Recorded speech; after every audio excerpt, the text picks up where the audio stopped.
할렐루야. 오늘 우리가 함께 볼 말씀은 이제는 좀 이 제사를 이 성막에 주관을 하고 또 제사를 전체적으로 주관하는 제사장들에 대한 이야기입니다. 이 제사장은 특별히 하나님께서 모세와 함께 세우셨던 아론, 그리고 그 아론의 아들들을 중심으로 이 제사를 관장하는 사람이 될 텐데요. 이들에게 하나님께서는 다음과 같은 말씀을 하십니다. 우리 함께 2절의 말씀을 같이 한번 읽어보도록 하겠습니다. 2절입니다. 시작.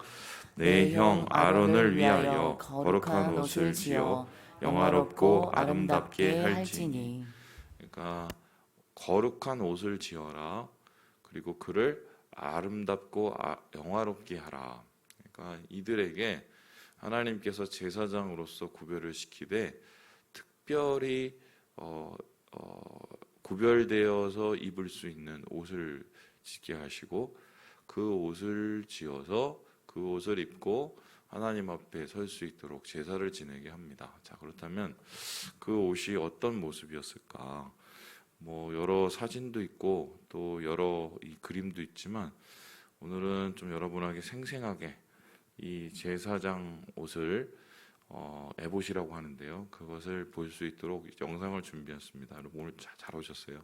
그래서 그 영상을 보여드리면 이 영상으로 아마 내일 모레까지 이렇게 계속해서 이제 이어지는 내용이니까요. 주의 깊게 한번 이것을 같이 봤으면 좋겠습니다. 보여주시죠.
오늘 읽은 내용이 한꺼번에 다 정리가 되죠. 이 제사장에게 입혔던 이 에봇, 그 에봇이 어떤 모습이었는지 우리가 이 모습을 보면 안에서부터 겉에까지 전부, 머리에서부터 발끝까지 전부 하나님께서 거룩하게 이스라엘 백성을 위한 제사장으로서의 옷을 입고 주님 앞에 나오도록 이렇게 만들어 놓으셨다라고 볼 수 있겠습니다. 그런데 그 거룩함이 어느 정도의 수준이냐면 이 3절을 보면 다음과 같은 말이 나오는데요. 지혜 있는 모든 자, 곧 내가 지혜로운 영으로 채운 자들에게. 그러니까 아론의 옷을 만들 사람도 이 지혜 있는 사람, 그래서 하나님께서 특별히 택한 사람을 통해서 짓게 만드시고, 그리고 그 옷을 입히는 모든 과정이 한마디로 하나님이 구별되어서 쓰시는 거룩한 행위였다라고 볼 수 있겠습니다. 자, 그렇다면 제사장은 곧 거룩한 사람이 됩니다. 그래서 거룩한 사람은 거룩한 옷을 입게 되고, 그 거룩한 옷을 입는 사람도 거룩한 옷을 만드는 사람도 거룩하게 준비를 해야 된다. 뭐 이런 얘기인데요. 자, 그럼 제가 질문을 해보겠습니다. 아론과 그의 아들들이 진짜 거룩한 사람들이었을까요? 네? 다른 이스라엘 백성에 비해서 상당히 거룩했던 사람들일까요? 어떠세요? 자, 모르겠어요. 여기에 1절에 보면은 여러분이 잘 아는 사람들이 등장합니다. 아론의 아들의 이름이 이렇게 딱 나열이 되는데요. 나답과 아비후 보이세요? 나답과 아비후는 아마 아론의 큰아들, 둘째 아들이 아니었을까 싶은데, 그리고 엘르아살, 이 사람이 나중에는 이제 이 아론을 뒤이어서 대제사장의 직분을 이제 실천하게 되죠. 근데 나답과 아비후는 어떻게 됐습니까? 그러면 나중에 우리가 나중에 있겠지만 이 사람들 성소에 들어갔다가 죽어요. 왜 죽습니까? 준비가 덜 돼 갖고 죽어요. 그래서 왜 준비가 덜 됐을까? 많은 학자들의 공통된 의견은 이 사람들이 죽고 난 다음에 하나님께서 뭐라고 얘기하셨냐면 술 먹지 마라, 술 먹고 여기 들어오지 마라, 이렇게 얘기를 하거든요. 그러니까 성소에 술 먹고 들어갔어요. 술 먹고 들어가서 옷을 제대로 입었겠어요? 안 입었겠어요? 대충 입었겠죠. 그리고 준비도 대충 하고. 그러면 이 사람은 이렇게 하나님께서 거룩하게 구별을 하셨음에도 불구하고 그 거룩한 직분을 잘 수행하지 못하는 것을 보면 원래 거룩한 사람이었다 아니었다? 아니라는 거죠. 심지어 아론도 이스라엘 백성들이 모세가 저 십계명 받으러 시내산 올라갔을 때 그 40일을 못 참고 그 금송아지를 만들어 갖고 그게 하나님처럼 막 이렇게 경배를 하지 않습니까? 그때 금송아지 만드는데 앞장서지는 않았지만 함께 동참을 하고 실제적으로 금송아지를 새겼던 사람이 누굽니까? 아론이에요. 그러면 이 사람도 원래 거룩한 사람이다 아니다? 거룩한 사람이 아닙니다. 그런데 하나님께서는 이렇게 거룩하다고 이들을 얘기하고 거룩한 옷을 지으라고 얘기를 합니다. 그러니까 여기에 다 답이 있었구나. 목사님들이 왜 자꾸 그렇게 거룩하지 못한 행동을 하는지 이제 알았다. 그러면 원래 거룩하지 않는 사람들이었구나. 뭐 이렇게 얘기하실 수 있는데 좀 씁쓸하죠. 그런데 그거는 맞는데 중요한 거는 이 거룩함이라는 게 무엇인지를 우리가 고민을 해봐야 돼요. 이 거룩함이란 말은요, 우리의 생각에 뭔가 신성하고 또 우리의 생각에 뭔가 우리와 다르고 또 우리의 생각할 때 뭔가 훌륭하게 의롭고 뭐 이런 상상을 하게 되는데요. 성경을 찾아보면 이 거룩하다는 말은 뭐냐면요, 구별된다라는 뜻이에요. 분리된다. 그러니까 하나님께서 아론과 그의 아들들이 자질이 있고 거룩해서 그 사람들을 쓰신 게 아니라 그냥 사실 좀 그냥 그렇고 그런 사람이었을 가능성이 많은데 그 사람들을 따로 분리해서 구별해서 어떻게요? 제사장 삼으신 거예요. 그러면은 하나님께서 이 아론과 그의 아들들을 구별해서 거룩한 제사장으로 삼았듯이 이스라엘 백성을 애굽으로부터 분리해서 거룩한 하나님의 백성이 되게 하셨죠. 그러니까 이스라엘 백성하고 애굽 백성의 차이가 여러분 있습니까? 실제적으로? 어떻게 보면 더 못난 부분이 많거든요. 그런데 하나님께서 이 노예 백성을 분리시키시고 거룩하게 한 것은 그들이 잘나서 그런 게 아니라 하나님이 쓰시기로 작정하셨기 때문에 그들이 거룩해진 것이다. 그래서 거룩한 사람은 하나님의 선택, 하나님의 그들에 대한 구별로부터 그 거룩함이 시작이 됩니다. 그것을 우리가 받은 구원과 굳이 연결을 시킨다면 구원의 교리 중에 칭의라는 게 있어요.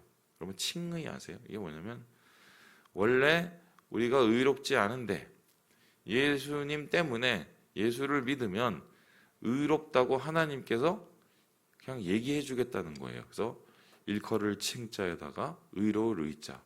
그러면은 예수 믿고 나서 우리가 의롭게 사람이 변해요? 아니면은 의롭다고 그냥 하나님이 불러주세요? 갑자기 사람이 의로워져요? 예수 믿는다고? 안 그렇단 말이에요. 하나님이 먼저 의롭다고 불러주시죠. 구별시켰다는 거예요. 그리고 그 엉망진창인 우리들을 어떻게 해요? 의롭게 만들어 가시죠. 그거를 성화, 거룩하게 만들어 가시는 거예요. 그래서 이 아론을 제사장 삼으시고 이를 거룩하게 구별하셨다는 뜻은 이 두 가지의 의미예요. 첫 번째로 하나님께서 이를 따로 구별하셨다. 그리고 이들을 하나님께서 거룩하게 만들어 가신다라는 거고요. 그리고 이들에게 두 번째로 뭐냐면 구별된 의미와 사역을 주셨다는 거예요. 그러니까 하나님께서 구별시키는 이유는 그들을 통해서 이루시기 원하는 뭔가 목적이 있는 거예요. 거룩에는 목적이 있다. 자, 그렇다면 이 사람들의 목적은 무엇인가? 하나님이 왜 이 사람들을 따로 구별을 하셨을까? 이에 대해서 오늘 말씀에 다음과 같이 이야기를 합니다. 우리 함께 12절의 말씀을 같이 한번 읽어보도록 하겠습니다. 12절입니다. 시작. 그 두 보석을 에봇의 두 어깨 바지에 붙여 이스라엘 아들들의 기념 보석을 삼되 아론이 여호와 앞에서 그들의 이름을 그 두 어깨에 메워서 기념이 되게 할지며. 그러니까 이 사람들이 아까 보시다시피 하나님 앞에 나갈 때 흉배를 아까 찾죠. 흉배가 총 보석이 구별된 보석이 12가지가 있어요. 12가지는 뭐냐면은 하나당 다 하나의 자손이 있어요. 뭐 루벤부터 시작을 해서 뭐 유다 뭐 이렇게 자손이 있어요. 그래서 그 12자손을 대표한 이 보석을 차고 나가고, 그리고 어깨에 또 여기 보니까요, 보석을 또 어깨 바지를 또 만들어요. 거기다가 또 이름을 한쪽에 6개, 한쪽에 6개 이렇게 이름을 써서 12지파를 대신해서 하나님 앞에 나아가게 만들죠. 그러니까 이 사람들 어깨는 상당히 무거웠을 거예요. 보석 때문에 무거웠을 수도 있지만 그들이 가지고 있는 책임 때문에. 그러니까 하나님께서 이들을 왜 따로 구별을 시켰을까? 이들의 이스라엘 자손을 대표해서 하나님 앞에 나아가도록 하시기 원하셨기 때문에 하나님께서 이들을 따로 구별하시고 거룩하게 만들어서 거룩한 직분을 만들어가게 하신다. 그렇다면 이 원리에 따르면 이스라엘 백성은 역시 비슷한데 구별됐으니까 거룩해요. 그리고 하나님께서 구별되게 하시는 목적이 있단 말이죠. 거룩의 목적이 뭔가? 이스라엘 백성을 무슨 나라로 만들기 원하십니까? 제사장 나라로 만들기 원한다. 그러면 제사장 나라는 뭡니까? 다른 주변의 민족들이 이스라엘 백성을 통하여서 하나님의 복을 누릴 수 있도록 그 사람을 통로로 삼으신 거예요. 그러니까 이스라엘 백성은 그 자체가 제사장이에요. 그 제사장들 중에서 또 특별하게 하나님이 삼으신 제사장이 바로 아론의 자손인 겁니다. 그래서 이 거룩의 뜻을 우리가 잘 이해하면은 우리의 삶을 여기서 보게 됩니다. 우리가 하나님 안에서 거룩하다고 얘기를 합니다. 거룩하지도 않는데 거룩하다고 하나님 얘기하시는 거는 하나님이 우리를 따로 구별하셨다는 뜻이고, 구별하셔서 우리가 거룩하게 만들어가는 중이시라는 거고, 또 뿐만 아니라 우리에게 거룩한 직분을 우리가 지고 나가도록 하나님이 그 거룩의 목적을 주셨어요. 그 거룩의 목적은 뭡니까? 우리 한 명 한 명이 세상 속에서, 우리의 가정 속에서, 공동체 속에서 제사장의 역할을 하라고 주신 거예요. 그 제사장의 역할은 뭡니까? 하나님과 사람들 사이에서 중보의 역할을 하는 거죠. 중보는 뭐예요? 통로죠. 하나님의 구원이 우리 가정 가운데 흘러가도록, 하나님의 구원이 우리의 일터 가운데 흘러가도록, 하나님의 생명이 우리의 가정과 우리의 삶 속에 흘러넘치도록, 그래서 나를 통해서 주의 영광이 드러나도록 하는 것이 바로 그게 거룩의 목적이라는 것입니다. 예수님께서는 그 거룩의 목적을 딱 두 단어로 정리를 했어요. 너희는 세상의 뭐다? 빛이다. 너희는 세상의 뭐다? 소금이다. 거룩은 우리를 세상의 빛과 소금으로 삼으시는 목적이에요. 그래서 오늘 이렇게 하나님께서 아론의 자손을 세우신 이 과정을 보면서 우리를 이 세상에 예수 믿는 사람, 그리스도의 거룩한 백성으로 삼으신 이유를 발견해야 되겠다. 예, 말씀을 마칩니다. 우리 사랑하는 여러분, 우리가 특별해서 거룩해진 거 아닙니다. 부족한데도 거룩하게 만드셨어요. 그리고 거룩에는 하나님의 사역의 목적이 있다는 거 기억하시고, 거룩한 제사장과 같은 하나님의 통로가 되셔서 하나님의 은혜들을 많이 누리시고 많이 나누시는 주의 백성 되시길 주님의 이름으로 축원합니다.